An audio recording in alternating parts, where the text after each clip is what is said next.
Bien, otra vez, buenas tardes, mi nombre es Julio Armaza y vamos a dar inicio al curso de Derecho Penal, parte general. Hoy jueves 10 de diciembre de 2020, tenemos clases de 17:40 a 19:20, si no me equivoco. Muy bien. Señor delegado, ¿en qué nos hemos quedado, por favor? Okay, la clase pasada terminamos el primer elemento del error de prohibición, que es uno de los elementos negativos de la culpabilidad. Ya hicimos todas las teorías y la clase pasada terminamos con cuándo son los casos de directo, indirecto o vencibles o invencibles. Excelente. Entonces, el día de hoy, con esto ya debí terminar, ¿verdad? Yo debía pasar ya a otro tema, pero esta mañana les había leído a los compañeritos un par de ejecutorias, 4 ejecutorias les he leído ya, que me gustaron a mí muchísimo y las voy a hacer de conocimiento de ustedes, por si reviste interés también para ustedes. Ya, vamos a buscarlas.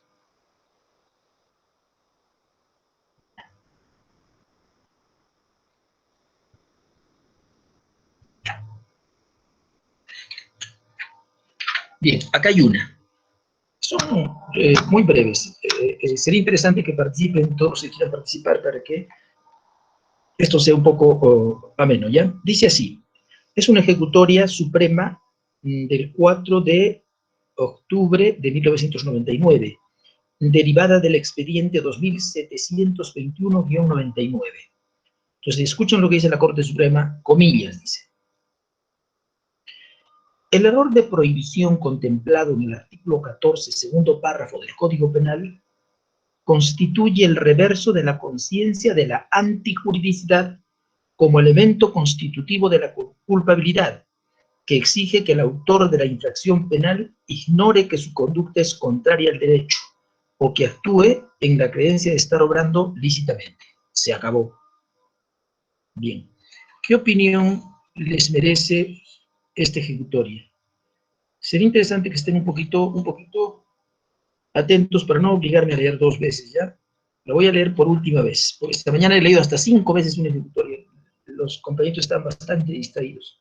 Y ustedes son los que se perjudican, porque así dejo yo de avanzar un poquito, ¿ya? A ver, voy a volver a leer, entonces, esta ejecutoria que a mí me pareció interesante. Dice, comillas, el error de prohibición contemplado en el artículo 14, segundo párrafo del Código Penal, constituye el reverso de la conciencia de la antijuridicidad como elemento constitutivo de la culpabilidad, que exige que el autor de la infracción penal ignore que su conducta es contraria al derecho o que actúe en la creencia de estar obrando lícitamente. ¿Alguien quiere comentarla, por favor?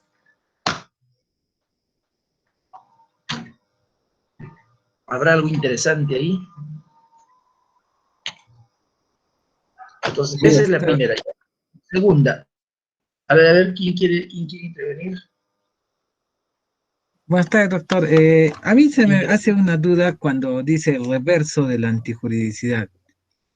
Hay un poco de duda. Ya. Sí, Claro. porque ya sé que elimina diciendo la culpabilidad y dice que debe ignorar o el tipo penal, ¿no? Pero cuando dice el reverso de la antijuridicidad.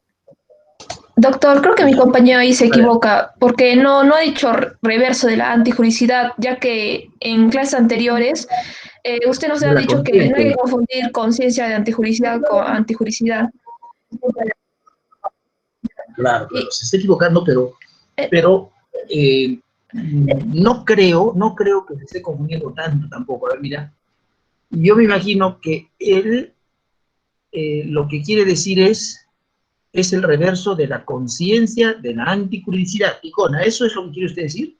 ¿O es el reverso de la antijuridicidad? Recuerda que el delito es una acción típica antijurídica.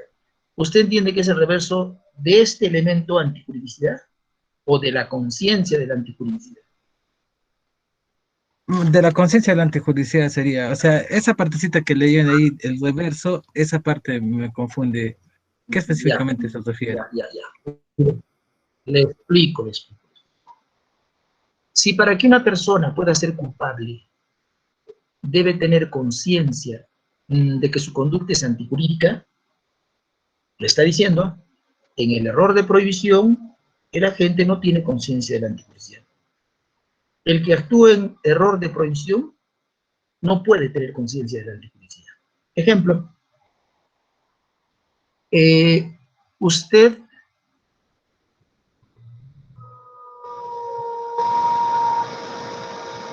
se casa 2 veces, bajo la creencia de que su primer matrimonio ya ha sido disuelto por el simple hecho de haber presentado una demanda de divorcio. Usted dice, en Perú es delito casarse 2 veces. Uno puede casarse 10, 15 veces, no hay problema, pero tiene que divorciarse antes. Entonces, usted, Ticona, me dice, profesor, yo estoy casado ahorita con la señorita A, con la señora A, y le he interpuesto una demanda de divorcio. Y está en trámite el divorcio. Parece que el juicio va a durar 6 meses, 8 meses, pero ya yo he interpuesto la demanda.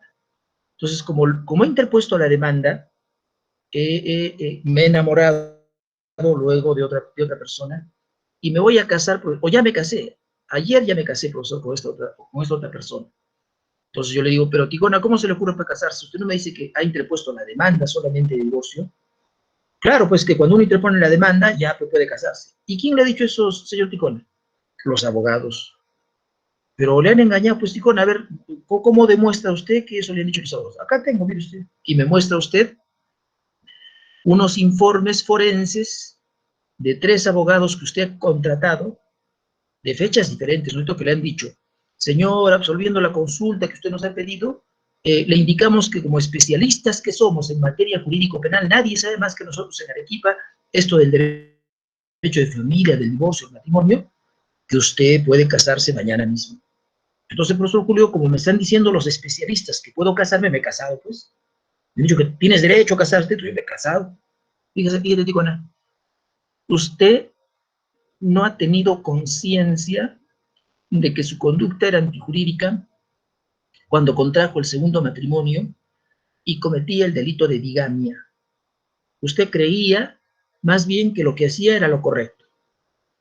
Es una especie de ignorancia del derecho, ¿ya? Usted no sabía cómo funcionaban las leyes. ¿Por qué? Porque para que usted pueda contraer un segundo matrimonio, ha tenido que salir, pues, la sentencia de divorcio del primer matrimonio. Y no solo la sentencia en primera instancia. De repente su esposa va a interponer recurso impugnatorio de apelación respecto a esa sentencia. Y la sala civil ha tenido que confirmar esa sentencia. Si usted se casa antes que salga la sentencia, antes que el juez emita la sentencia, con toda seguridad y con amita, usted está cometiendo delito de bigamia. Solo lo va a salvar el que haya usted actuado por un error, no sabía usted que podía casarse y creía que podía casarse porque en Perú las leyes permitían que una persona se case inmediatamente después de haber presentado la demanda de divorcio. ¿Y cómo es que ha incurrido en ese error? Porque usted me ha mostrado 3 informes de 3 abogados diferentes, de fechas distintas, que dicen y que le absuelven a usted la consulta que usted sí puede contraer un segundo matrimonio sin problema alguno, porque basta con que presente usted la demanda de divorcio. Cuando usted contraía su segundo matrimonio, no tenía usted conciencia de que su conducta era antijurídica. Por eso en esta sentencia dice, el que obra en error de prohibición, o el error de prohibición es el reverso de la conciencia de antijudicial. Esto es lo contrario de la conciencia de antijudicial. El que obra en error de prohibición le está diciendo, no tiene conciencia de la antijuridicidad. Y como el componente, o uno de los componentes de la culpabilidad es la conciencia de la antijuridicidad, hace bien el juez en dictar una sentencia absolutoria a favor suyo, porque usted no ha cometido el delito de bigamia. Habrá una acción, habrá tipicidad, habrá antijuridicidad, pero no hay culpabilidad. Eso es lo que le ha dicho esa sentencia que hemos leído, ¿ya? Más o menos, más o menos. ¿Me entendió ahora, Ticona? Sí, doctor, perfectamente. Muchas gracias. Edward, ¿usted creo que interviene? Sí, creo que, bueno, la ejecutoria que usted ha leído Sigo una teoría estricta de la culpabilidad, ya que me recuerda que cuando se trata de un error de prohibición directo o indirecto, pero que estos sean invencibles, entonces se elimina la conciencia de la antijuridicidad y se elimina la culpabilidad. Por consiguiente, solamente se ha conseguido, bueno, se ha involucrado en un injusto penal. Exactamente. Estamos de acuerdo. Bien. Siguiente sentencia. Yo no sé si esta es la que me interesaba, pero la leemos. Son cortitas, Vicente, ¿ya? Tengo en mis manos una sentencia dictada por la Corte Suprema, dice recurso en unidad número 271-2008, de agosto del 2011. Leo. Traten de no hacerme leer dos veces, voy a leer pausadamente. Comillas. Que respecto al absuelto, su conducta se encuentra dentro del marco legal del artículo 14, segundo párrafo del Código Penal, toda vez que el mismo tenía una relación de convivencia con la menor agraviada, pues ambos vivían en la casa de los padres del acusado, habiendo contado con el consentimiento y permiso de la madre de la agraviada, más aún si fue él mismo quien denunció ante la Junta Vecinal del caserío de San Juan de Cojín la desaparición de su conviviente, que desconocía que mantener relaciones sexuales con una menor de edad era delito, pues así se acostumbra en su comunidad, por lo que en este caso se da la figura del error de prohibición que determina que la persona actúa con la creencia que su conducta era lícita, debiendo tenerse en cuenta el grado de cultura del acusado, quien tenía primaria completa y se dedicaba a la agricultura, y también sus costumbres, pues los hechos se dieron en el caserío de San Juan de Cojín, distrito de Llama, provincia de Chota, por lo que el extremo absolutorio se encuentra arreglado a ley. Entonces, han dictado una sentencia absolutoria a favor de una persona que ha sostenido relaciones sexuales con una menor de edad, bajo el argumento de que incurrió en error de prohibición. Fundamentando este error de prohibición, se ha tenido en cuenta que la madre de la menor ha otorgado su consentimiento para que la menor haga vida matrimonial de convivencia con este señor. Y luego este señor dice, yo he sostenido estas relaciones sexuales con esa menor porque pensé que mi conducta era lícita, ya que en mi comunidad todos la practicamos, y nada más. Claro, lo que no le ha terminado de decir la sentencia, porque es corta y seguramente en algún otro considerando esta, ¿verdad?, que en Perú esté extendida, claro, no en todo el territorio de la República, por cierto, lo que se llama el silvináculo.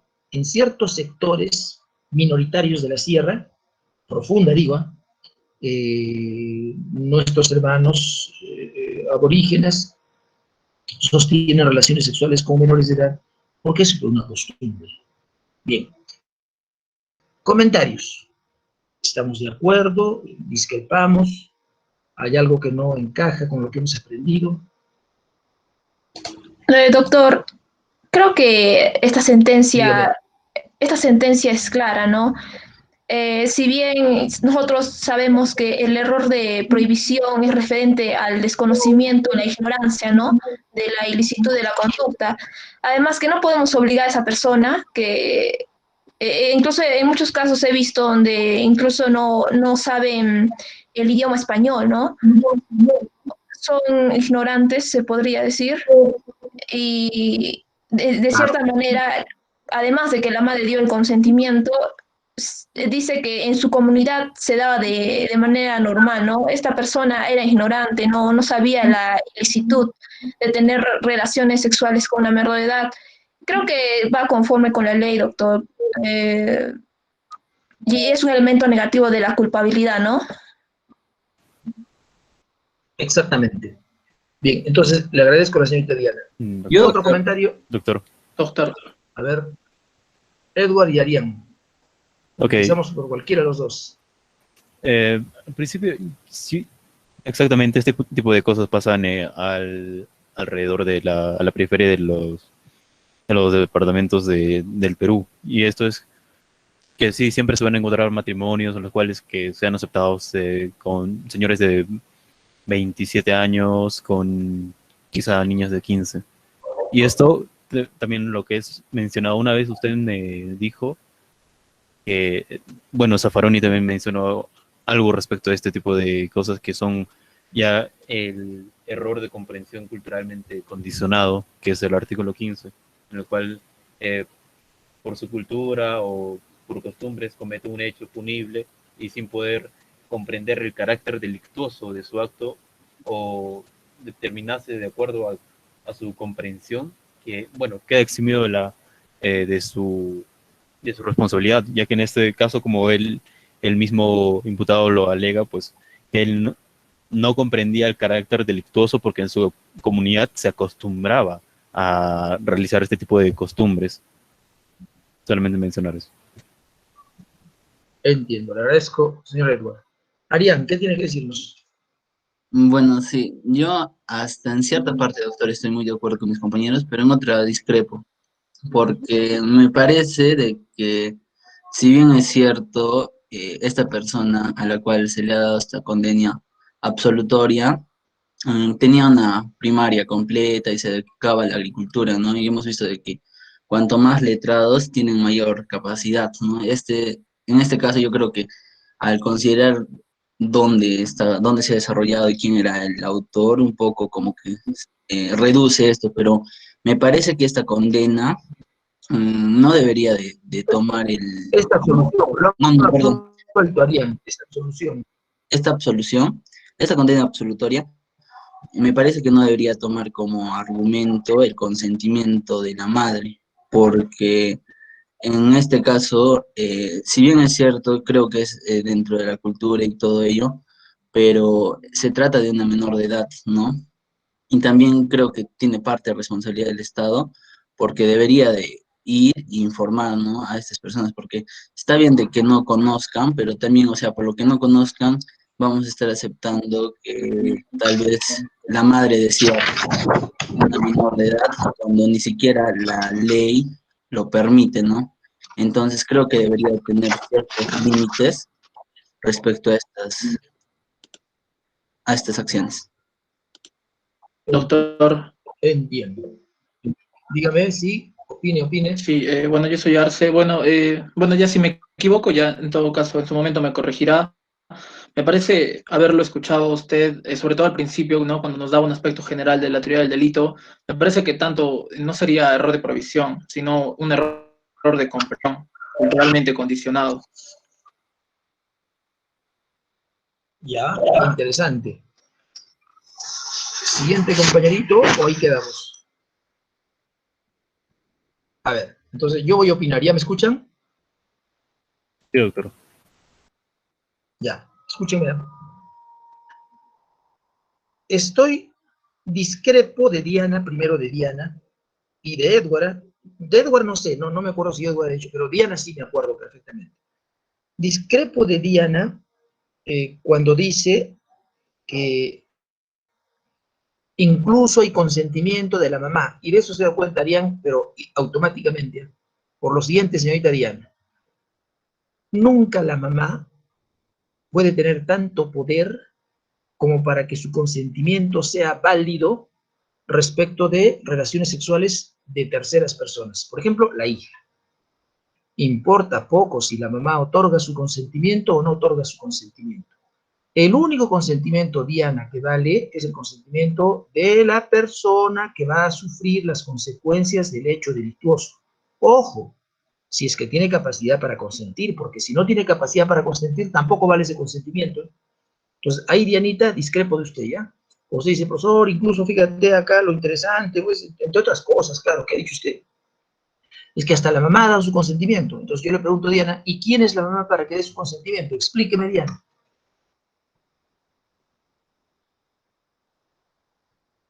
Claro, doctor, tiene razón, ¿no? Porque en cierta manera la hija no es una cosa y no podría dar su La mamá que consentimiento. dé su consentimiento. Exactamente. El consentimiento es algo personal. Que ella quiera dar su consentimiento, ella, eso vale. La mamá puede dar su consentimiento, para que ella sostenga cualquier tipo de relación, bueno, eso está bien, eso es lícito, pero la mamá ni el papá pueden consentir para que alguien sostenga relaciones sexuales con una hija menor de edad. Eso es imposible, Dianita. Bien, entonces, aclaré eso usted. Luego, Sí, doctor. me parece que tengo que... Dígame. Sí, solo eso Dime, también no estaba a favor, pero yo lo dije de manera parafraseando lo que ha dicho la sentencia, ¿no? O sea, usted, claro, solamente está usted repitiendo, Sí. pero no está usted de acuerdo. No está usted de acuerdo. No estoy de acuerdo, doctor. Creo que Claro, la hija no es una cosa, ¿no? Una exactamente. persona tiene... Entonces aquí la... Sí, sí, doctor. Exactamente. Entonces aquí, dense cuenta, y por gusto dice eso por la sentencia. Si la sentencia para absolver se va a basar, como estamos viendo, en el hecho de que, bueno, la mamá también ha dado su consentimiento, mira, yo y usted, Diana, no nos interesa eso. Eso no es parte, pues, del instituto que nosotros hemos estudiado. Ya no tiene nada que ver si da su consentimiento la mamá o si no da su consentimiento la mamá. A nosotros no nos importa juzgar el hecho a la luz del consentimiento o ausencia de consentimiento de la mamá. El hecho vamos a juzgarlo a la luz de la conducta del agente activo. ¿Y qué tiene que ver acá la mamá? No tiene nada que ver la mamá. Primera cuestión. Segunda cuestión. Voy a discrepar, creo, de Edward ahora. Y no sé si de Arián también, ¿eh? Pero de Edward sí me acuerdo con toda seguridad.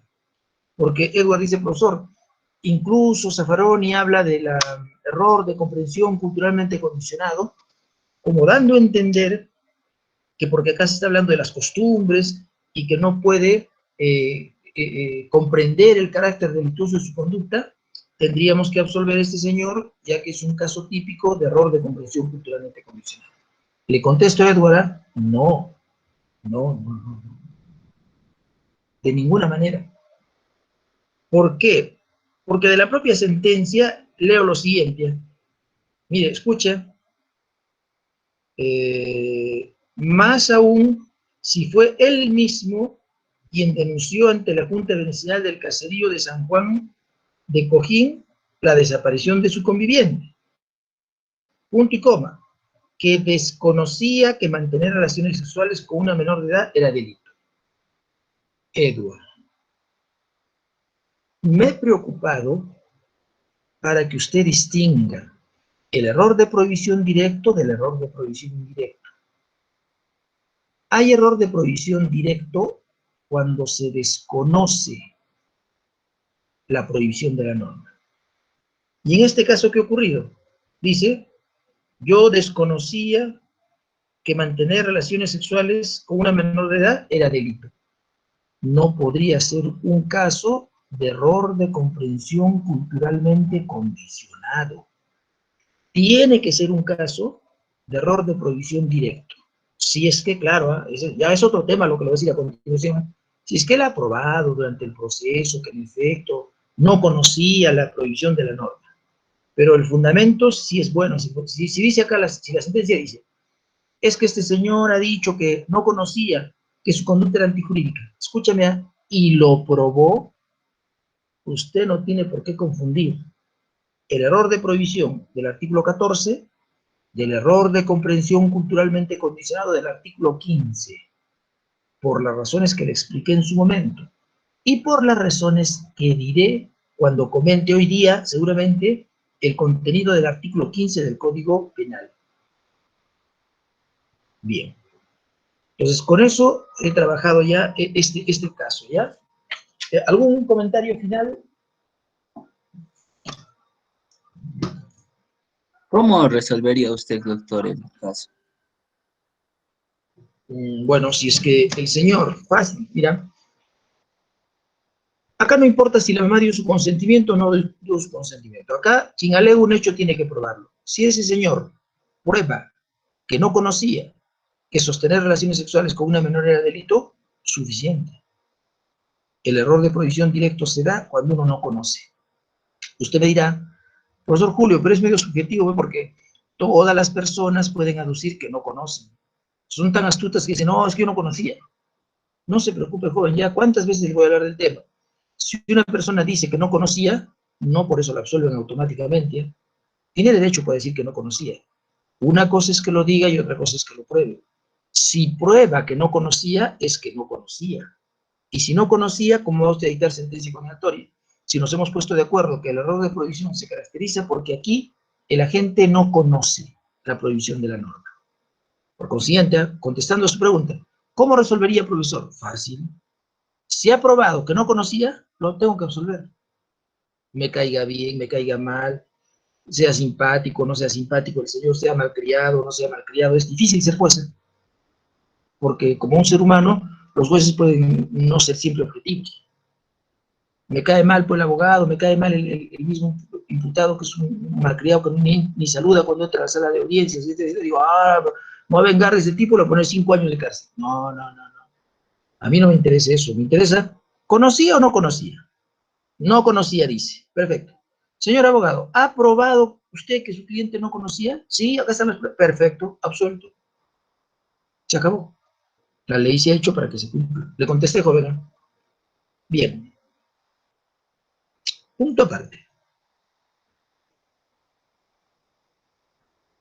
Déjame ver, por acá tengo otra muy bonita también. Yo no sé si es esta.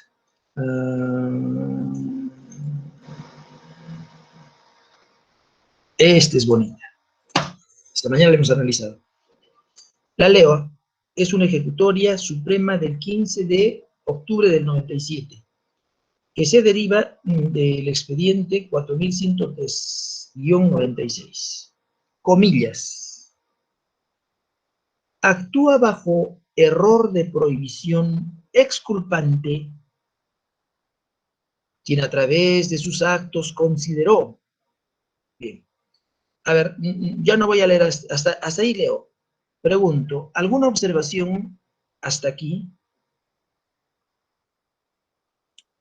Doctor, Dígame. bueno, cuando menciona error de prohibición exculpante, no es redundante, se supone que estamos en un error de prohibición.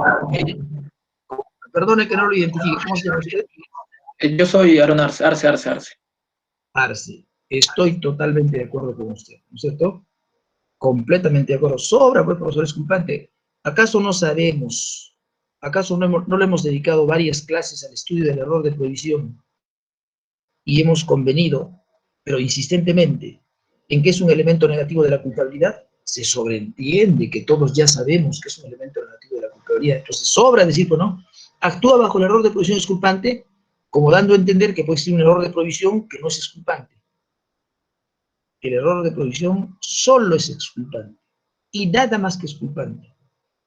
Yo suscribo lo que dice el compañerito ya, sobra, profesor exculpante. Basta que diga, actúa bajo error de prohibición, nada más. El resto sobra. Bueno, pero leemos todo. Actúa bajo error de prohibición exculpante quien a través de sus actos consideró que estaba procediendo con arreglo al orden jurídico y en estado de necesidad al recabar un certificado médico para acreditar el nacimiento de una menor abandonada con el objeto de que pueda ser atendida médicamente al encontrarse en peligro de muerte. Punto y coma. No siendo dicha conducta merecedora del juicio de reproche, al haber actuado los acusados altruistamente y en error de prohibición sobre la ilicitud de su conducta, cerrar comillas. Bien, le voy a explicar cuáles creo son los hechos contenidos en esta resolución. Y después de explicarle con mis propias palabras, voy a dar una segunda lectura para que me diga si estoy entendiendo bien o estoy entendiendo mal. A ver, con mis propias palabras. Parece que dos personas, A y B, encuentran a una niñita abandonada en la plaza de armas, por ejemplo, llorando, y se acercan, y uno, A o B, es médico. Entonces se da cuenta que está por morir. La niña dice, no, esta niña va a morir. Hay que llevarla al hospital.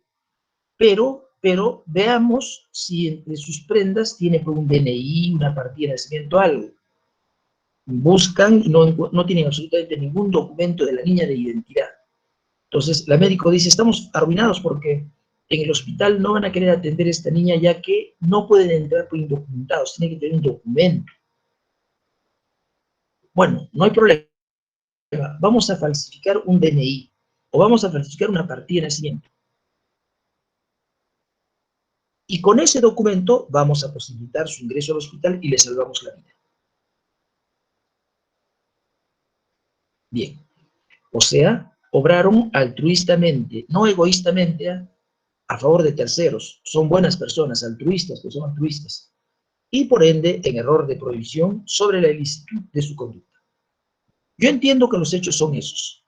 Voy a darle una segunda lectura y si alguien discrepa, me lo dice. No, profesor, estás entendiendo mal. ¿Por qué? ¿Por qué quiero que me aclaren? Porque si estoy entendiendo mal, voy a resolver mal. Pues si no, mira, los hechos son estos. Entonces, esta es la respuesta. En cambio, si usted me corrige y me dice, no, profesor, no es así, es de otra manera, o es como yo digo, bueno, nos vamos a poner de acuerdo en la solución. Leo por última vez. Actúa bajo error de prohibición exculpante quien a través de sus actos consideró que estaba procediendo con arreglo al orden jurídico y en estado de necesidad, al recabar un certificado médico para acreditar el nacimiento de una menor abandonada, con el objeto de que pueda ser atendida médicamente al encontrarse en peligro de muerte, no siendo dicha conducta merecedora del juicio de reproche, al haber actuado los acusados altruistamente y en error de prohibición sobre la ilicitud de su conducta. Primera pregunta entonces, ¿eh? ¿Alguien cree que he entendido mal el hecho? ¿Esos son los hechos contenidos en la sentencia o yo estoy equivocado? Si no me corrigen, voy a resolverlo mal. ¿Está bien así? ¿Así han ocurrido los hechos? 1, 2, 3. Entonces significa que se han ocurrido, todos están de acuerdo que se han ocurrido los hechos. Ahora sí, entonces, lanzo la segunda pregunta. ¿Debemos absolver a estos dos señores? ¿Debemos condenarlos? ¿Por qué los absolvemos? ¿O por qué los condenamos? Soy todo oídos, organícense y me dicen quién quiere intervenir.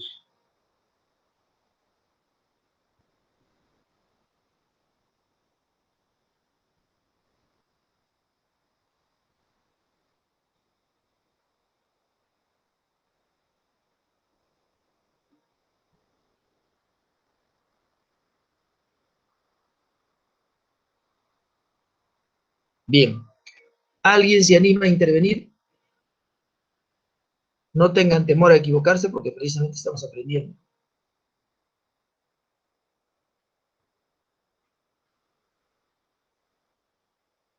Nadie se anima a intervenir. Y si les pregunto eso en el examen... Doctor, ¿puedo equivocarme? ¿Puedo responder, por favor? Claro que puede cualquiera, joven Mariano, el que quiera. Bueno, así escuetamente, de lo que he entendido en el caso y de lo que usted nos explicó en clases, yo creo que los absolvemos porque están incurriendo en un error de prohibición indirecto, ¿no? Claro. Porque, ¿Por qué si sí? bien es cierto, porque estas personas conocen la ley, ¿no? Como usted mencionó, creo que son médicos y saben de que esta falsificación está, está, está yendo contra, ¿no? Contra el ordenamiento jurídico.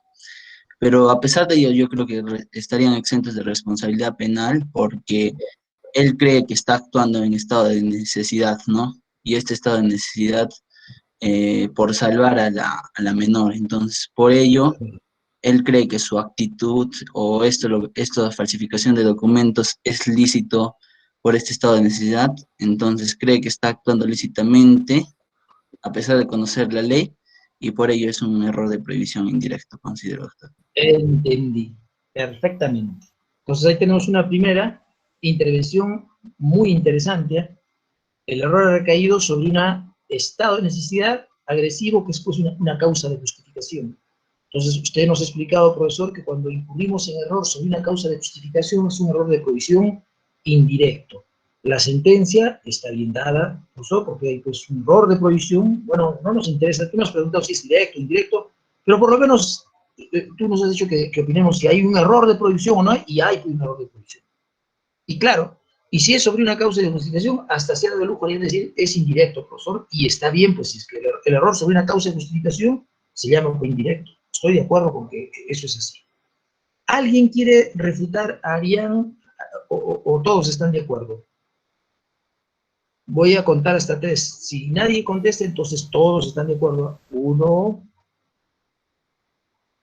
2 y 3. Profesor, disculpe, no sé si estaré bien, pero no sé, no me parece a mí error de prohibición, me parece estaba en necesidad disculpante. Porque en este caso se trata de salvar una vida, o sea, a mi parecer prevalece más la vida, no importa, como se dice, falsificando un documento, ¿no? Que sería, como se dice, sería estafar en pocas, no sé si está bien aplicado al Estado o engañable, ¿no? Al Estado, ¿no?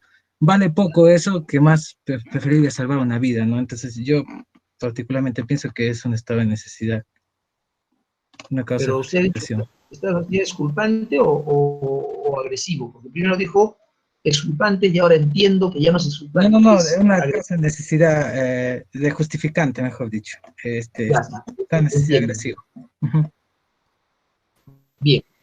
Entonces, Doctor, bueno, me el parece salón que se mi ha dividido en compañero, dos partes, ¿verdad? A ver, dígame, Edward. pero sí, No me se te parece escucha, que Edward. igualmente a la hora, bueno, está a favor de Arián, de hecho, porque, a ver, recordemos que a lo que yo puedo entender es que, bueno, el delito es un hecho típico, antijurídico y culpable. Típico sí es, porque, bueno, tengo entendido que ha cometido un delito contra la fe pública o algo así al momento de falsificar un certificado o una partida de nacimiento, ¿no? Eh, Típico, antijurídico, pues hay unas causas de justificación que son el estado de necesidad, en el cual es el derecho y el derecho. En este caso, cuando se pone en peligro la vida, pero también está, bueno, de una fe pública, entonces va a prevalecer la vida en un estado de necesidad justificante, por decirlo así. Y luego en la culpabilidad, pues va Ya. a, bueno, no se podría mencionar su culpabilidad, ya que tal como lo mencionó mi compañero Arián, es un error de prohibición indirecto, ya que esto es, ellos sabían que iban a hacer este tipo de conductas que eran en contra del ordenamiento jurídico.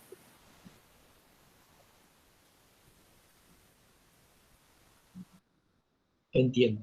Los compadritos no se han puesto de acuerdo, lo cual está bien. Hay varios, hay hasta 3 criterios ahí. Muy bien. Vamos a ver. Si no hay más intervenciones, hablo yo, ¿ya? Si no hay más, claro. Está diciéndole, actúa bajo el error de prohibición exculpante quien a través de, etcétera, etcétera, etcétera. Entonces la sentencia, para comenzar, dice que es un error de prohibición.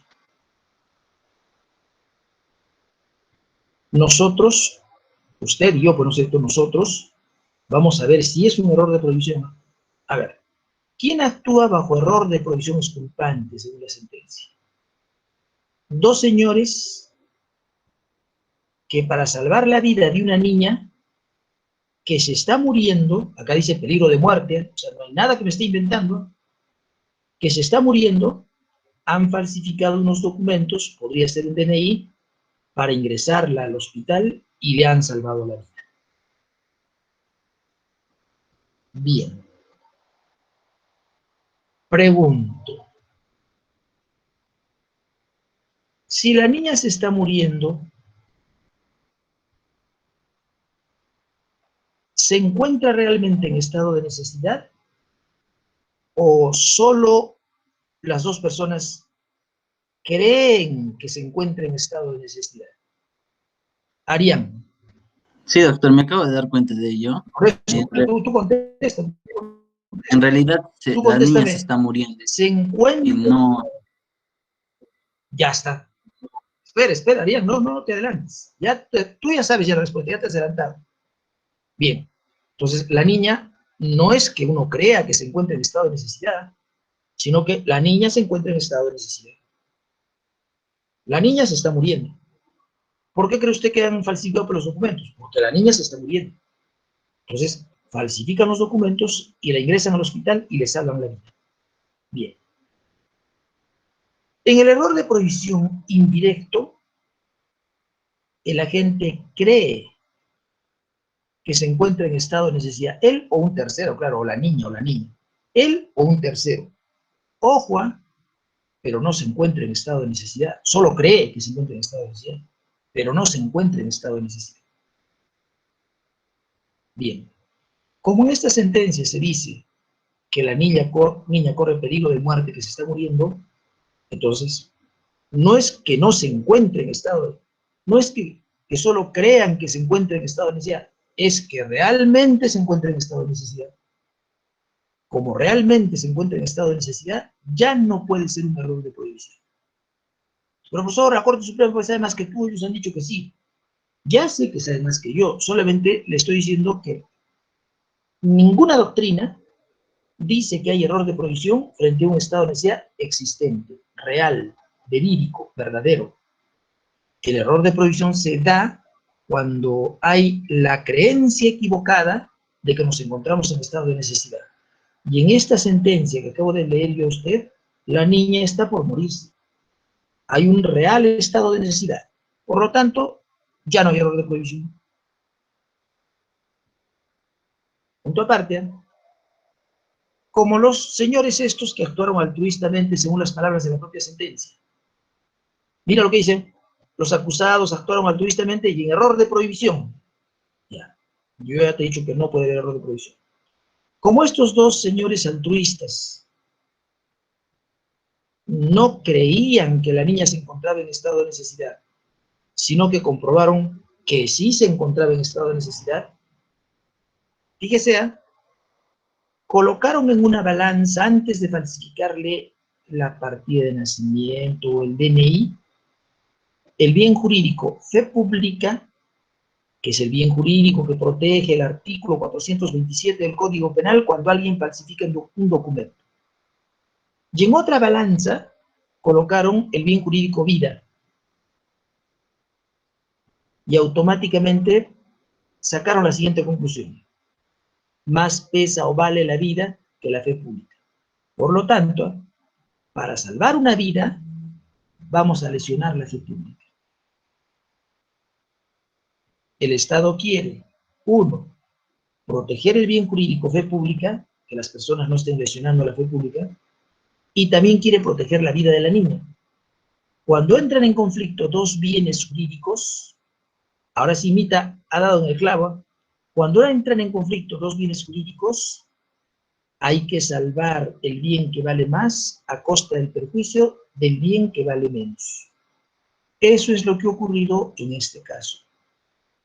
Por consiguiente, yo me quedo con la interpretación que al final ya ha hecho Arián. Arián ya se dio cuenta al final. Digo, no, ya me di, claro, y ahora ya sabe Arián. Mira, yo haría lo que haría Arián. Arián dictaría también sentencia absolutoria. En esta sentencia que he leído también hay absolución, que también hay absolutoria, ¿ya? Pero no diría quedan absueltos por haber obrado un error de prohibición indirecto. Yo diría que quedan exentos de responsabilidad o absueltos porque incurrieron en estado de necesidad agresivo del artículo 20, inciso 4 del Código Penal. Pregunto, ¿será interesante hacer la distinción o no? O mejor es decir, profesor, ¿para qué es tanto problema? Sea que apliques esta sentencia tal cual, queda exento de responsabilidad penal, exentas esas dos personas. Sea que hagas uso del estado de necesidad agresivo, también quedan exentas. Entonces, nada avanzamos, no estamos aprendiendo nada, profesor, porque es igual que lo absuelva porque obró en error de prohibición indirecto, o que lo absuelva porque obró en estado de necesidad agresivo. ¿Estoy razonando correctamente o estoy equivocado? Doctor, sí es necesario hacer la diferencia porque uno elimina la culpabilidad y el otro elimina la antijuridicidad. En el otro quedaría intacto el injusto penal y en el otro no se eliminaría. Ya. ¿Y eso qué consecuencias jurídicas genera? Que en uno se podría, o sea, que su conducta totalmente sí es ilícita, ¿ve? Porque es antijurídica y en el otro su conducta no sería antijurídica. O sea, Claro. y por ejemplo, quedaría también pagar reparación civil o algunos.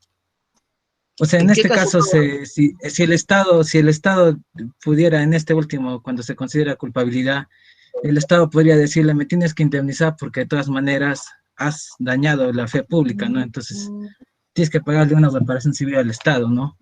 Porque has engañado, cosa que no sería justo. Entonces, si se tomara como un estado de necesidad, o sea, justificante, eliminaría la antijuricidad y no tendría razón de que paguen ninguna reparación civil ni tampoco el estado de exigible, ¿no?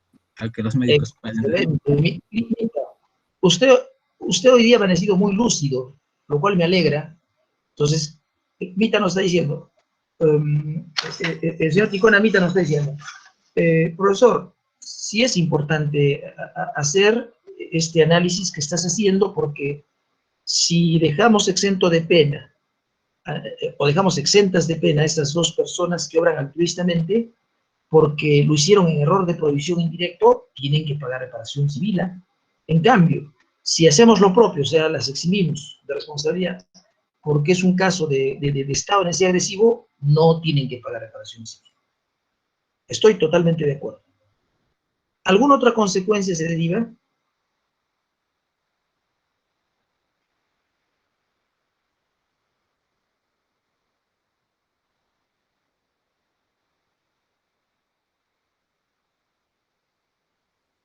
Doctor, en el caso de que si no haríamos la distinción, también se le podría, ¿no?, condenar como no delito doloso, sino como un delito imprudente, si no hacemos esta distinción. No harían. ¿Por qué? A ver, dime, cuéntame por qué un delito. Eso sí que ya no entendí. Ah, ya. Yo creo que... Cuente, Bueno, cuente. porque, por ejemplo, si el error fuera, este error de prohibición dijeran que fuera vencible, tal vez pone todo su parte de su conocimiento, concentrarse, ¿no? Y aún así comete este error de prohibición, es vencible, ¿no? Porque no ha puesto toda su concentración. Entonces, allí usted dijo de que había un delito imprudente. Ya. ¿Alguien quiere confirmar lo que ha hecho Arián? ¿Alguien está de acuerdo con él? ¿O están en desacuerdo? ¿Quién quiere opinar? Yo no estoy tan de acuerdo con Arián. Me parece que una consecuencia sí importante podría ser bueno, que habría cierta inseguridad jurídica, porque, o sea, si los máximos magistrados empiezan a tomar criterios diferentes, va a haber bastante confusión con respecto a la interpretación y a la aplicación, pues, de tanto del error de prohibición como del estado de necesidad, pues. Entonces, además, si están tomando estos criterios en una siguiente ocasión, al tratar de usar esos mismos criterios, podría llevar a una incorrecta aplicación y en un caso extremo hasta podría ser de que condenen a alguien porque están usando criterios diferentes a los que se deberían utilizar. Entendí. Doctor, Pero, dígame, también estoy diga, diga.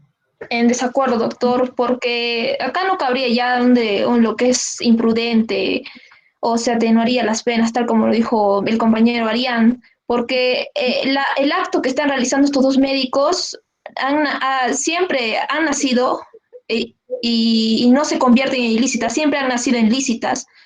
Por eso las consecuencias jurídicas son tan distintas en las dos, porque si bien esta persona, si puede ser error de prohibición, es una falsa apreciación de la realidad jurídica conocida. En este caso, como sabemos, el derecho penal no se puede, no, en este caso, disculpe, del estado de necesidad es una realidad, ¿no? Y siempre ha sido lícita esta acción de los dos médicos, entonces no creo que podría caber lo que es el delito imprudente, como lo dijo mi compañero. Arián, ya. ¿Alguien más? ¿O ya terminamos? 1, 2, 3. A ver. Arián, que es lúcido en extremo, hoy día al revés ha amanecido poco lúcido. Y se lo voy a demostrar a Arián, ¿eh? Usted es mi amigo, no crea que lo hago, que le tengo cólera, nada, pero al revés, lo admiro muchísimo. Mire, Arián, hoy día has estado, pero no has acertado ni una, mira, te voy a explicar por qué. Tú me has dicho, y lo peor que todavía, me has dicho que yo te he enseñado eso, Ariana, y yo no te he enseñado eso. Mire, escúchenme. Si revisa usted el segundo párrafo del artículo 14 del Código Penal, donde se consigna la teoría del error de prohibición, vencible e invencible, le va a decir lo siguiente. Si el error de prohibición es invencible, se elimina toda la culpabilidad. Luego le dice, si el error de prohibición es vencible, se atenúa la pena, porque hay una menor conciencia de la antijusticia, por ende una menor culpabilidad, y por ende una menor pena. Por eso pues se atenúa la pena. Arián, ¿de dónde ha sacado usted la idea que el delito se convierte de doloso en imprudente? Que Diana se ha dado cuenta, o sea, lo que dice Diana es lo correcto. Le pregunto a Arián, y todavía usted ha dicho que yo le he explicado eso, ¿de dónde ha sacado usted esa teoría, Arián? Y todavía me la atribuye a mí, me dice, usted, profesor, me ha enseñado eso. A ver, hazme recuerdo cuando yo le he explicado eso para corregirme, pues, y rectificarme, ¿no? Es el que muchos estén creyendo que yo he enseñado eso. ¿Dónde ha sacado usted esa teoría? Arián. Sí, doctor, perdón, estaba con el micro apagado. ¿Ah?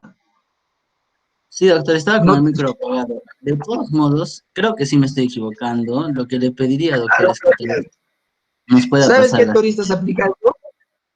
Arián, tú estás aplicando, hijito, la teoría limitada de la culpabilidad.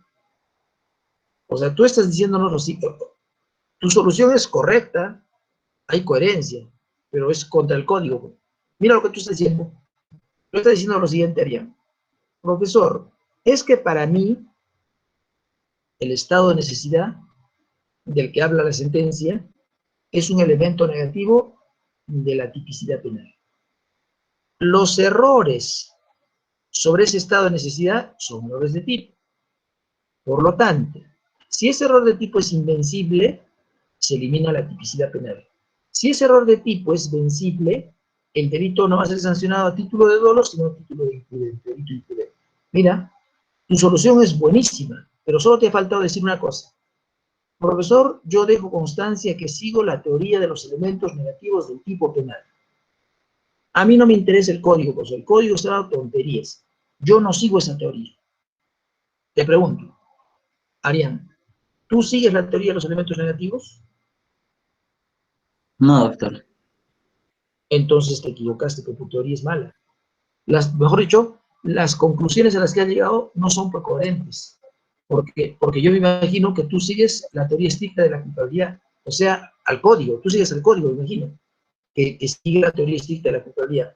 Entonces, si el código sigue la teoría estricta de la culpabilidad, nunca puedes sancionar como delito imprudente, siempre tienes que sancionar como delito doloso con culpabilidad disciplinaria. ¿Ahora sí se entendió, Arián? Sí, doctor, sí. Muchas gracias. Perfecto. No tiene por qué. Entonces, ¿qué tenemos indicado hasta aquí, jóvenes? Tenemos indicado que esta sentencia, pues, buenísima. No sé si en el sentido de que sea acertada o no acertada, ¿no? Es buenísima porque nos ha servido para repasar el curso, como dice Arce Portillo. Incluso, profesor, nos deja un poco desconcertados, ¿no? Porque si los jueces dicen esto y eso no se aviene, no se condice con lo que nosotros hemos aprendido, no de ti, porque tú no sabes mucho, pero sí de la doctrina más autorizada, porque ustedes me imagino que están revisando por internet estas cosas, y claro, y han comprobado que yo no les he mentido. Entonces, si solo existen la teoría estricta de la culpabilidad y la teoría limitada de la culpabilidad, y el código no acepta la teoría limitada de la culpabilidad, profesor, esta sentencia se corresponde con lo que hay en el código, ni con lo que hay en la doctrina. Entonces Arce dice, profesor, eso me genera cierta inseguridad, estoy preocupado, profesor, porque, o sea, cada uno hace lo que quiere, argumenta como puede, así es, profesor. No, pues, recuerde que uno puede también a veces equivocarse, incluido en un error, no lo sé. Entonces, con eso hemos terminado esta sentencia. Yo creo que ya, ahora sí avanzamos en el curso, ¿ya? Salvo que ver encuentre alguna por acá, déjame ver. Acá no hay. Ah, sí, acá hay una bonita. Una última sentencia. Última. Doctor, una última consulta. Me Me acuerdo que antes de que yo responda, usted estaba diciendo que acarreaba otros errores, o acarreaba otros efectos, no distinguir entre un estado de necesidad agresivo y un error de sí, prohibición. me acuerdo. Mira,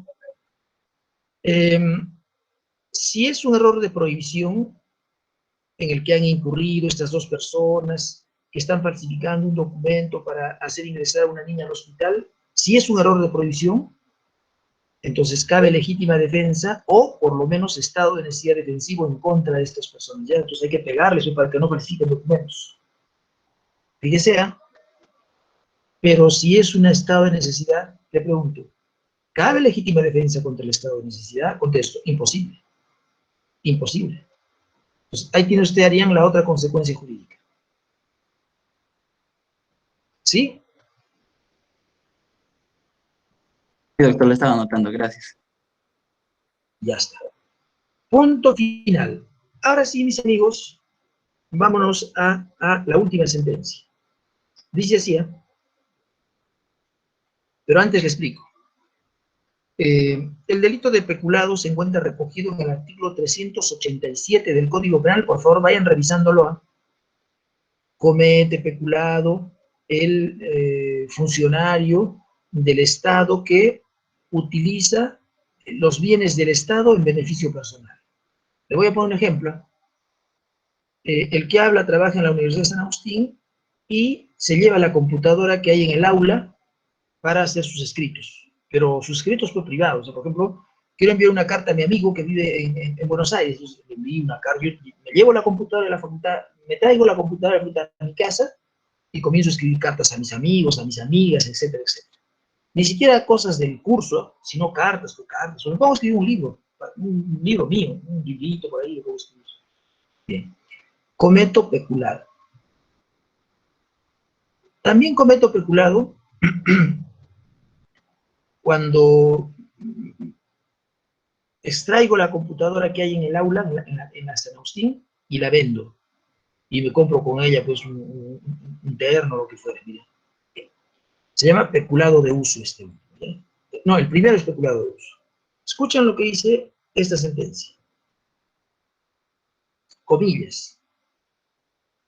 Los cargos efectuados por el representante del Ministerio Público no se han acreditado de modo alguno, puesto que el encausado pues el delincuente, el encausado, al efectuar las llamadas de larga distancia de carácter personal, en su condición de director del hospital, lo hizo pensando que era uno de sus derechos y que le estaba permitido, al no tener ninguna comunicación que estableciera lo contrario, por lo que actuó en error de prohibición, ya que consideró que estaba procediendo por la condición de jefe y desconocía que al efectuar las llamadas telefónicas a larga distancia se configuraba delito de peculado de uso. Ejecutoria Suprema del 21 de marzo de 2003, derivada del expediente 1522-2000. Bien, entonces le explico ahora con mis palabras el caso y usted me dice si he entendido bien o he entendido mal, porque si he entendido mal voy a resolver mal. Es un médico que asume la jefatura de un hospital y por ende ya no va a realizar funciones médicas, ahora va a realizar funciones administrativas, va a administrar el hospital, es el jefe del hospital. Ya no lo va a usted ver en el quirófano y él ha estudiado en la Universidad San Agustín para ser médico y no para ejercer funciones administrativas. Entonces él dominará por el bisturí bien, como nadie. Pero en cuestiones administrativas, de repente, no conoce tanto porque él no ha estudiado eso en la universidad. Entonces, como asume el cargo el día de hoy, empieza a llamar a su novia que vive en Lima, en Estados Unidos, en Alemania, con el teléfono del hospital, que es un teléfono estatal, es un hospital, perdón, estatal, público. Él dice, como soy el jefe, voy a llamar a mi novia. Entonces comienza a llamar, todos los días llama, ¿cómo estás, novia? Te quiero mucho, etcétera, etcétera. ¿Cuándo llegas? Entonces está gastando un montón, está consumiendo un montón de el saldo que le queda en el hospital. Paga mucho dinero el hospital por estar haciendo este tipo de llamadas personales. ¿Ah?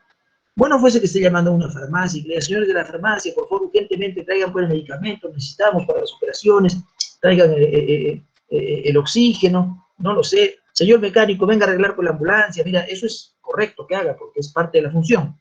Pero acá bien claro dice que hace llamadas, leva, de larga distancia de carácter personal. Cerrar comillas. Él está llamando a su novia. Está conversando de amor, lo cual no está mal, pero no está conversando de temas que tengan que ver con el hospital. Entonces, dice, este señor no ha cometido delito porque incurrió en error de prohibición, ya que él pensó que podía hacer ese tipo de llamadas. Opiniones. ¿Entendí bien o entendí mal primero? De repente no estoy entendiendo bien el caso. Yo creo que lo he entendido bien. Salvo que alguien levante la mano o haga uso de la palabra inmediata, que está mala. Bien. 1, 2 y 3. Entonces, ahora sí resolvamos el caso. Este es un caso de error de prohibición.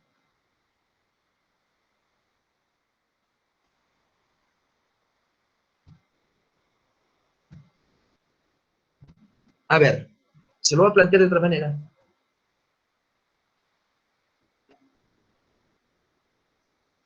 Veo en la pantalla a Grisel Milagros. La mamá de Grisel Milagros, yo me imagino que no es abogada, pero suele acompañar a Grisel a la universidad todas las tardes. Pero sí, que yo no te preocupes, yo te acompañar en la universidad, especialmente a partir de las 7 de la noche, porque ustedes estudian hasta las 9, y para que nos recemos juntas a la casa, ya que yo trabajo cerca de la universidad, y nos acompañamos. Entonces, como no es abogada, ella suele ingresar a las 7, 8 de la noche al aula de la Facultad de Derecho, y un día le dice, Grisel, ¿y en ese cajón qué hay? ¿Qué hay ahí? Allá hay una computadora. Ah, ya, vamos, me la voy a llevar esta noche para hacer el trabajo de la oficina. Entonces se lleva pues la computadora. Bien. Pregunto, y quiero conversar con Grisel. Grisel tiene el micrófono encendido. Desapareció Grisel. Arián, entonces, con Arián. Sí, doctor. Arián, contésteme. La mamá de Grisel, que no ha estudiado Derecho, ¿tú crees que sabe o que no sabe que está prohibido llevarse la computadora de la Universidad Nacional de San Agustín? Yo creo que sí sabe, doctor. Ya, sabe. Y te pregunto, ¿y cómo un médico no va a saber que no puede estar utilizando bienes del Estado para hacer cuestiones personales? Yo creo que con mayor razón. ¿Cómo un médico no se va a informar que si postula al cargo de jefe del hospital, tiene que cumplir funciones administrativas? 2, todos los médicos que cumplen funciones administrativas, como jefes que son, tienen asesores. 3, por lo menos habrá una secretaria. Entonces, la primera que le ha tenido que advertir, o él le ha tenido que preguntar, porque él tiene la obligación de preguntarle, señorita secretaria, ¿puedo llamar a mi novia desde ese teléfono? La secretaria va a decir, ¿cómo vamos a llamar a su novia? Pues me va a llamar de su teléfono celular, porque no podemos usar los instrumentos del Estado para satisfacer necesidades personalísimas. Bien. Entonces, opiniones, ¿eh? ¿Este médico ha incurrido en error de provisión? ¿No ha incurrido en error de provisión? No lo sé.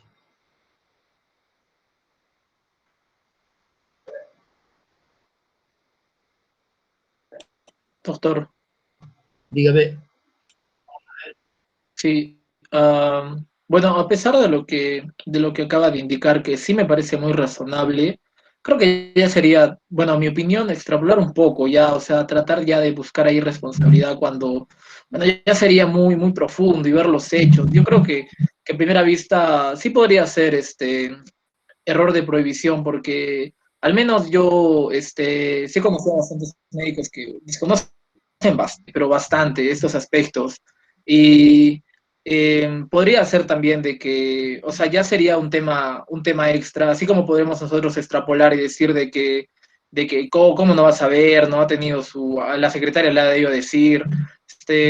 Fácil tampoco, también nosotros podríamos extrapolar y decir, no, puede ser de que justo ese día la secretaria no estaba, o sea, puede ser, o sea, tendríamos que analizar bastante los hechos, pero yo creo que a simple vista Habría sí que podría revisar ser caso por error de caso. prohibición.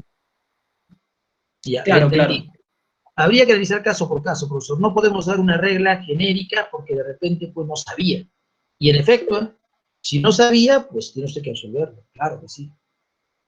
Doctor, Y si sabía, habría que condenarlo. A ver, ¿quién está opinando? yo también estoy de acuerdo concuerdo con mi compañero José, puesto que hay que hacer una diferencia a ojo de buen cubero, por decirlo así. Tuvieron que ver muchas otras subjetividades.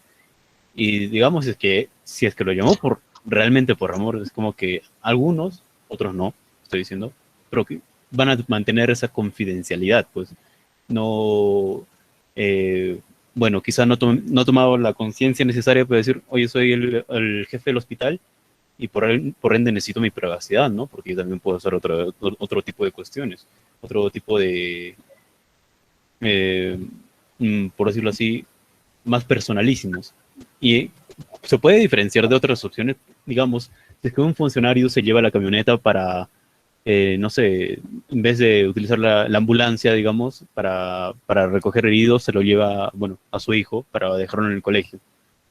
En cambio, si es que fueron por las llamadas, él nunca se las llevó, o sea, el teléfono nunca ha sido, bueno, lo ha llevado a su casa ni nada de eso, sino ha realizado las llamadas creyendo que él era lícito. Además, ahí se podría salvar a ese médico, porque, bueno, es algo difícil distinguir para otro tipo de especialidad, por más decir que no, que todos deben estar informados, pues en la realidad no es tanto así, ya que también actúan mucho los terceros que estaban o que quizá no estaban, o quizá la secretaria es muy irresponsable y no le dijo o no le informó, a pesar de que haya sido su cargo, su función de informarlo. Ya, excelente, excelente, ¿ya? Yo creo que tiene usted mucha razón, pero hay un pequeño comentario. ¿Alguien Doctor, tiene, dígame, porque no sé, yo creo que no aplicaría el error de previsión. cuéntenos. Ah, bien, yo creo que, o sea, para el cargo que ha postulado el médico como jefe, hay varios filtros que pudieron haber evitado que haga estas llamadas, sabiendo que es delito, considerando como peculado. Esto debido a que, a ver, valga la redundancia, como dije al inicio, hay varios filtros. Por ejemplo, se da un examen, o sea, un concurso para que pueda ocupar tal cargo, y en este sentido se puede presumir una preparación a nivel administrativo del médico que va a ejercer como director del hospital. En segundo lugar, siempre hay asesores en estos cargos que consideramos importantes. Ya. Y también, finalmente, la cuestión de la secretaria, que aunque que podría haber corregido al director en estas cuestiones, porque sabemos que el director no llamó a su enamorada solo una vez, sino repetidas ocasiones, y también resultaría poco creíble que no se hayan percatado en todas estas oportunidades. Interesante, ¿no es Además de que el cierto? doctor, si llama, está en horario de trabajo porque está en el hospital. Eso también, a cuestión subjetiva, no sería como perder el tiempo y no estar trabajando si está en horario de trabajo, mientras llama a su enamorado. Claro, interesante. A ver, ¿alguien tiene el 388 del Código Penal? Ahí creo que está el peculado de uso. Sí, doctor. Lea Eh, usted, por favor. Bien. Artículo 388. El funcionario o servidor público que para fines ajenos al servicio usa o permite que otros usen vehículos, máquinas o cualquier otro instrumento de trabajo pertenecientes a la administración pública o que se hallan bajo su guardia. Será reprimido con pena privativa de libertad no menor de 2 ni mayor de 4 años, inhabilitación según corresponda conforme a los incisos 1, 2 y 8 del artículo 36 y con 180 a 360 y 5 días multa. Ya. Escúchenme, contestándoles a varios compañeritos, que todas las intervenciones son muy buenas. A ver, el peculado de uso se configura cuando el trabajador de la Universidad de San Agustín, en mi caso, yo trabajo ahí, ¿no es cierto? Un domingo me llevo el coche de la universidad para ir a comer en un restaurante con mi familia. O ahora que se acerca el verano me voy a la playa con el coche de la universidad. Ojo, si la universidad tiene un coche, será para que esté operativo para actividades propias de la función docente. Y si yo soy el decano, será para que el decano pueda trasladarse de la Facultad de Derecho al Consejo Universitario, me imagino, ¿no? De la Facultad de Derecho a la Facultad de Ingeniería, porque de repente tiene una reunión, me imagino, ¿no? Pero no creo que sea para que el señor decano, o yo, pero yo para no hablar mal de nadie, que eso nunca se da más el señor decano, ¿ya? Para que yo me vaya a la playa con mi familia, para que me vaya a un restaurante de Characato. Mira, yo creo que cometo delito de peculado. Eso lo tengo clarísimo. Punto aparte. Lo propio ocurre con las otras máquinas. Yo creo que cometo delito de peculado si es que en la Facultad de Derecho todos los días llevo las tareas de mis hijos y las imprimo. Entonces yo tengo, o de mis alumnos, yo trabajo en otra universidad, no de la San Agustín, yo trabajo, imagínate, en la San Pablo, en la Universidad de La Salle, donde fuere. Entonces, yo digo, no se preocupen, señores de La Salle, como la San Agustín es una universidad pública y hay impresoras, nosotros los profesores podemos sacar unas cuantas copias. Y yo todos los días me saco 200, 300 copias de mis alumnos de la Universidad de La Salle. Bien. ¿Quién ha puesto esa impresora al servicio de los alumnos de la San Agustín? El Estado. ¿Quién ha colocado el papel que voy a utilizar? El Estado. El servicio eléctrico corre a cuenta de la Universidad de San Agustín. Mira, yo creo que estoy cometiendo delito de peculado, de uso, si uso esa impresora que está en la Facultad de Derecho para imprimir los trabajos de mis alumnos de la Universidad XXX, que no sea pues de la San Agustín. Si fuese de la San Agustín, no hay problema. Tiene que ser pues de otro. Imagínate, yo enseño al Colegio de Independencia, entonces yo a mis alumnos les digo, no se preocupen, señores alumnos, como yo trabajo en la San Agustín, voy a ver cómo me las ingenio para que todas las noches yo saque 200 copias pues, de los trabajos que les he dejado. A mí me late que estoy cometiendo delito de peculado de uso. Estoy seguro, no me late, estoy seguro que estoy cometiendo delito de peculado de uso. Punto aparte, si la sentencia aduce que nadie le ha informado a ese señor que puede hacer llamadas telefónicas al extranjero, nadie le ha informado, dice, bien, voy a trabajar con vuestro profesor. Usted debe tener un profesor, yo lo conozco por ahí, que es brillante, muy buen profesor, amigo mío, que enseña literatura, el profesor Germán Figueroa. El profesor Germán Figueroa no es abogado. Él sabe muchísimo, más que yo, pero en otras materias, porque no tiene formación jurídica, creo. Pregunto, ¿él podrá imprimir en la impresora de la Facultad de Derecho los trabajos de sus alumnos del Colegio La Salle? Contesto, no puede. Él podrá aducir, es que a mí nadie me dijo, porque en efecto nadie le ha dicho. A mí tampoco nunca nadie me ha dicho, cuidado que saques la computadora del aula y te lleves a tu casa. Y no es necesario que me lo digan, porque yo como abogado que soy, sé que no puedo utilizar por los bienes del Estado. Pero el profesor, y admirado amigo mío del que estoy hablando, mira, él no sabe que existe una ley, que el peculado de uso, que prohíbe, porque él no es abogado. Ojo, y a él tampoco nunca nadie le ha dicho que no se puede llevar la computadora. ¿Qué me están diciendo los que bueno, todo esto, como dicen los compañeros, tampoco hay que, es una regla, pues, ¿no? Entonces, tampoco estoy diciendo que está mal la sentencia. ¿Qué entiendo de aquellos compañeros que dicen que hay error de provisión?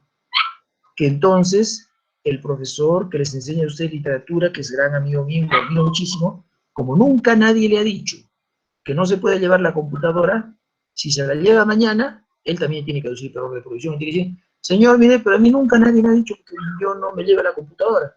Yo trabajo tantos años acá, y si hubiese sido prohibido, alguien me hubiese dicho que, señor, por un caso es prohibido. Nadie me ha dicho, entonces yo me llevé con la computadora.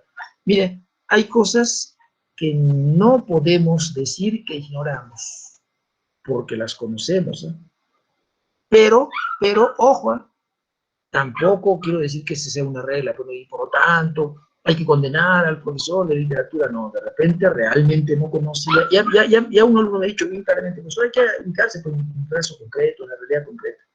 Si realmente no conoce el profesor que ha aludido que existe una prohibición de llevarse la computadora y se la lleva, enhorabuena, hay que resolverla. Enhorabuena. Que es lo mismo decir, ¿eh? Si realmente este médico no sabe que no puede estar haciendo llamadas a su novia en el extranjero, gastando pues el dinero del Estado en esas llamadas que no tienen nada que ver con la fusión, enhorabuena. Pero ojo, a mí me parece que sí, todos sabemos que no podemos hacer llamadas telefónicas de una institución pública, todos, ¿eh? No es necesario decir, nadie me dijo, como a este profesor de literatura, que es amigo mío, lo admiro mucho, nadie le ha dicho que no puede llevarse la computadora. Pero si se la lleva, yo creo que tenían, con ese mismo criterio, tendríamos que absolverlo, porque como nadie le ha dicho y él no sabe, eso es error de prohibición. Pregunto, ¿y por qué no se llevan puntos en la computadora? Porque saben por qué no se pueden llevar. Entonces, dejo ahí ya. Ahí hay todo un tema, es bien complicado, porque ya Doctor, viene. Dime, Arián. y doctor, y no sé si me estoy equivocando también, pero también podría ser como un juicio de valor de una máxima de la experiencia, ¿no? Que el juez podría valorar tal vez cómo es posible de que este señor no sepa, y más aún considerando que estas llamadas son internacionales y tienen un costo elevado, ¿no? Entonces, Exactamente. yo creo que también podría aplicarse una Ya, máxima experiencia. le contesto. Es muy interesante las cosas que yo me felicito de tener tan buenos alumnos como son todos ustedes, pero acá un poquito voy a discrepar de Arián. Mira, si tú le introduces al derecho penal las máximas de la experiencia, vas a crear más inseguridad jurídica, Arián. De repente en derecho civil está muy bien lo que tú me estás diciendo. Mira, en derecho penal solo son 4 los elementos de la teoría jurídica del delito. Si tú le agregas más elementos, más componentes, o sea, otros requisitos que no están en la ley, mira, esos requisitos van a servir para absolver o para condenar, según el voluntario criterio del juez. O sea, según la voluntad, el juez puede decir, acá es verdad que no está claro, pero yo voy a aplicar las máximas de la experiencia. Otro juez va a decir, ¿qué son las máximas de la experiencia? ¿Dónde están esas máximas de la experiencia? ¿De qué experiencia estamos hablando? ¿Experiencia de otros casos que han ocurrido? Es interesante lo que tú propones, Arián, porque nos permite hablar del tema y tus compañeros te van escuchando a ti y a mí. Interesante porque podría generar inseguridad jurídica eso de la máxima de experiencia. Yo lo he visto en algunos casos, ¿ya? Yo en unas sentencias y autos, yo he visto esto. ¿sí? Yo digo, ¿y de dónde han sacado esa máxima de la experiencia en materia penal? ¿De dónde? ¿Y para qué sirve la máxima de la experiencia? Mira, puede tener un valor, puede servir para condenar o para absolver, o simplemente habrá jueces que no utilizan la máxima de la experiencia. Puede haber de todo. Algunos utilizarán la máxima de la experiencia para favorecer, otros para condenar. Entonces, algún compañerito tuyo hace un rato, Arce Portillo, llamaba la atención en lo que respecta a que el derecho no puede generar tanta inseguridad jurídica.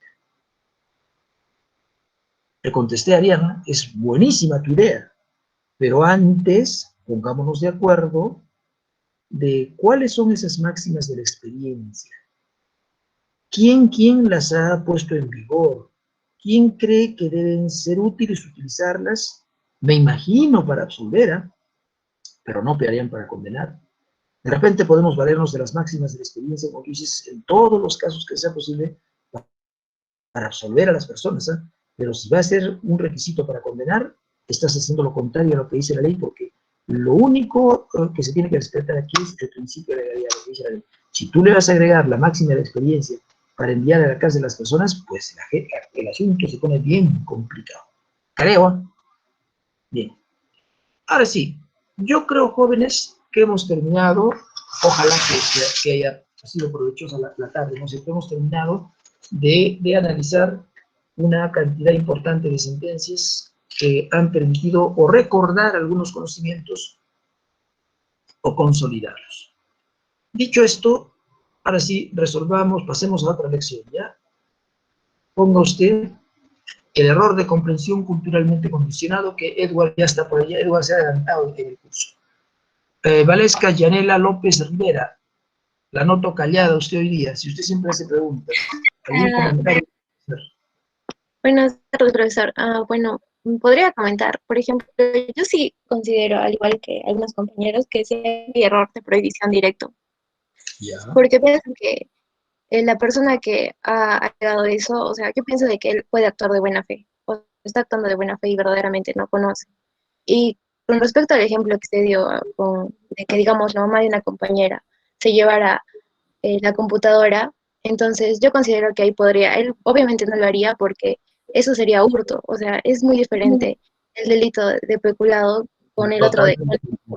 Ajá, entonces creo que como todos la mayoría, es como algo general lo del hurto, entonces creo que por eso no lo haría.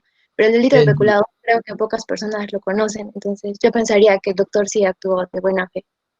Ya está. No, está bien, está bien. Entonces, muy valiosa la participación de todos ustedes. Bien, ¿algún otro comentario? Vámonos entonces al artículo 15. ¿Quién tiene la gentileza de leerlo? Yo, doctor. Doctor. José. José. Ya. Artículo 15. Error de comprensión, perdón, artículo 15, ya vimos que es. Artículo 15.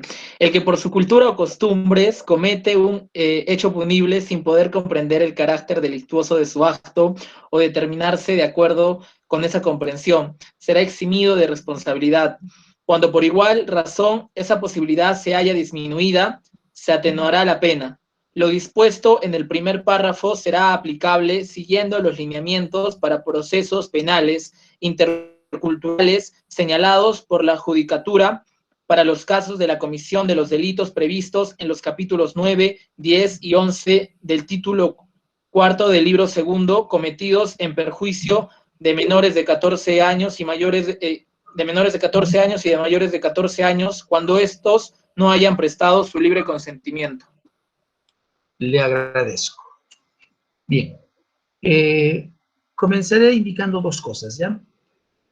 El error de comprensión culturalmente condicionado que se encuentra en el artículo 15 del Código Penal no tenía dos párrafos como ahora tiene según la lectura efectuada por el señor Arce Portillo. Solo tenía el primer párrafo. El segundo párrafo le ha sido añadido, no creo que hace más de 2 o 3 años, pero no es más de 3 años, con toda seguridad. Recientemente ha sido añadido. Solamente tenía el primer párrafo. Segunda cuestión.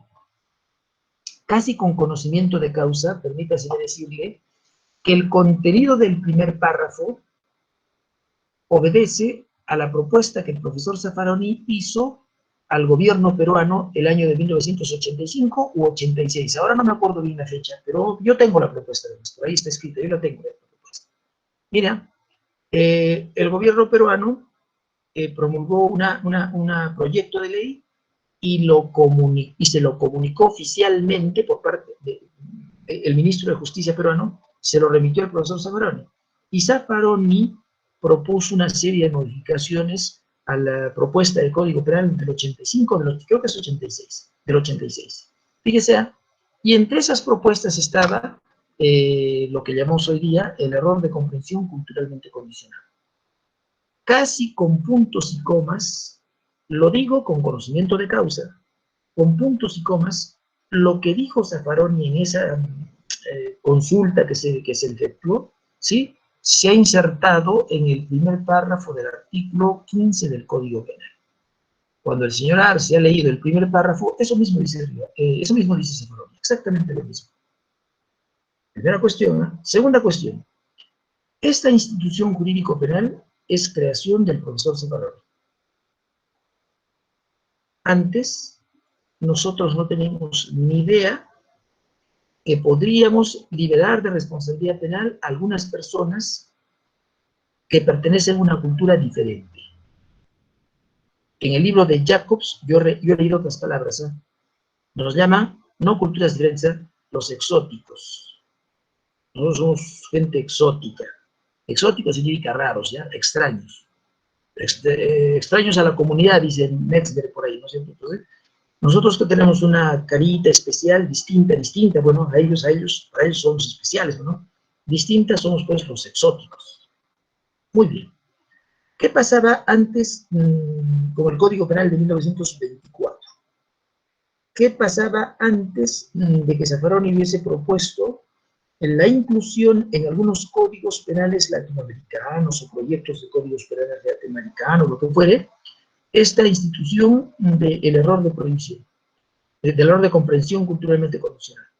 Ocurría, jóvenes, que los códigos aplicaban en contra de nuestros hermanos aborígenes medidas de seguridad, o habían instituido colonias penales agrícolas en la selva, en Madre de Dios. Y yo todavía he conocido que eso se ha destruido hace 30 años, ¿eh? En el CEPA se llama, busque por internet el CEPA, ponga usted la cárcel del CEPA, ponga usted, y va usted a aprender más que yo mañana mismo. Entonces, antes de que Zaffaroni propusiese esto, a nuestros hermanos aborígenes se los trataba de una manera especial, bajo la creencia de que no estaban tan preparados como nosotros para introyectar, conocer la prohibición de la norma. Que eran dos posibilidades, digo Zaffaroni. Seguir tratando a los campesinos, hermanos nuestros, como seres disminuidos, carentes de alguna capacidad, o simplemente reconocerles exactamente la misma capacidad que nosotros, cosa que es verdad, ¿no es cierto? No existe ninguna diferencia en cuanto a la capacidad que tengo yo y que tienen esos señores. Que tiene usted, Arián es uno de los más estudiosos, ¿eh? Que tiene Arián y que tienen esos señores. Lo que pasa es que Arián ha tenido mejores oportunidades. Ya sé que Arián me dirá, no, profesor, pero me ha costado mucho, que nosotros no somos personas muy ricas, como cualquiera de los que estamos en esta aula virtual, ni yo ni ustedes. Entonces nos cuesta mucho, profesor, estudiar, privaciones, el padre sacrifica, la madre, algunos ni tendrán padre, todo un problema. Entonces, profesor, no crees que es fácil, ¿eh? Nos cuesta muchísimo lograr una profesión y además estudiar de acuerdo a las circunstancias. Nos cuesta muchísimo, profesor. Lo sé, pero si usted le hubiese dado esa misma oportunidad a nuestros hermanos aborígenes, yo le aseguro que muchos de ellos van a ser exactamente igual que usted. Y algunos incluso superior a usted. Entonces no tiene nada de malo.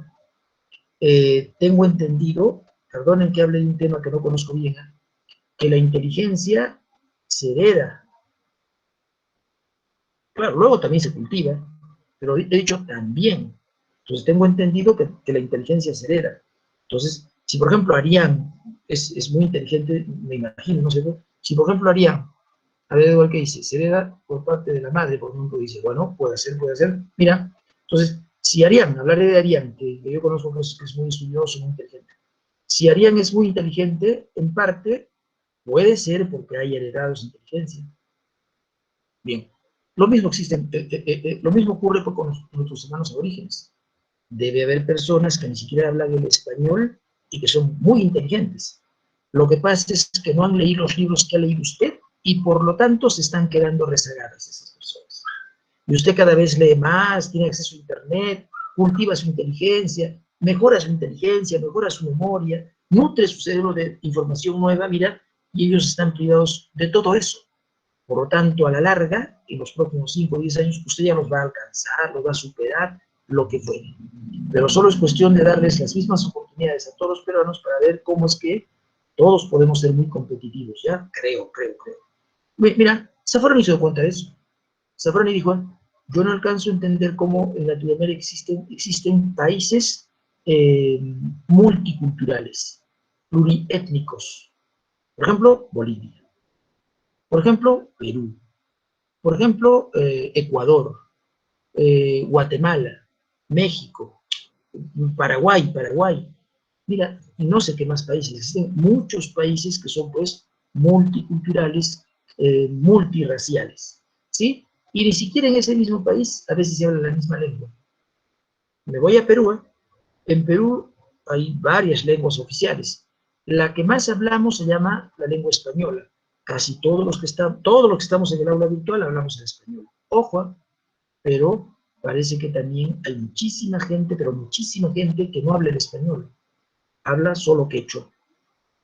O no habla quechua, habla el aymara. Se sabe que en la Amazonía peruana hay 60 y tantos dialectos. Y creo que son 67 grupos étnicos, no lo sé bien, ya hay que revisar este asunto. Entonces, si son, que sean 50 ya, realmente estoy exagerando. Si hay 50 dialectos, más el quechua, más el español, más el aymara, son 53 lenguas que hablamos en Perú.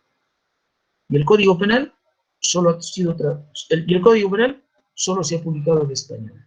Fíjese, ¿cómo pretende usted que nuestros hermanos aborígenes, aunque sean minoría, por lo cierto, cómo pretende usted que conozcan el contenido de las leyes penales peruanas?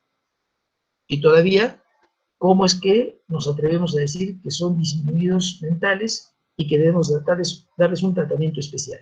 Zafroni dijo, no, eso es ofensivo, estamos haciendo cosas que no están bien en América Latina.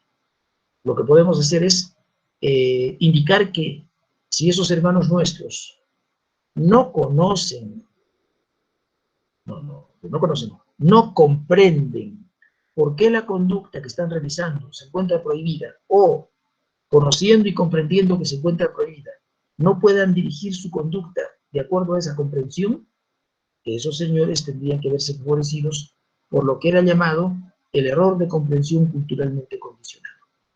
Ahora bien, hace muchísimos años que el que habla, que admira muchísimo a Zaffaroni y sigue muchísimo a Zaffaroni y que aprendió muchísimo a Zaffaroni, ya no le llama a esta institución el error de comprensión culturalmente condicionado. Yo le he llamado hace muchos años la determinación culturalmente condicionada, porque me parece que allí no hay error, y por ende no podría llamarse error de comprensión culturalmente condicionada. La próxima clase vamos a ver por qué en el llamado error de comprensión culturalmente condicionado no hay error, y por qué entonces solo debe llamarse la determinación culturalmente condicionada. Yo creo que nos quedamos ahí, jóvenes, continuamos el día de mañana. Adiós, adiós, adiós. Hasta luego, doctor. Hasta luego, doctor. Adiós, adiós, adiós.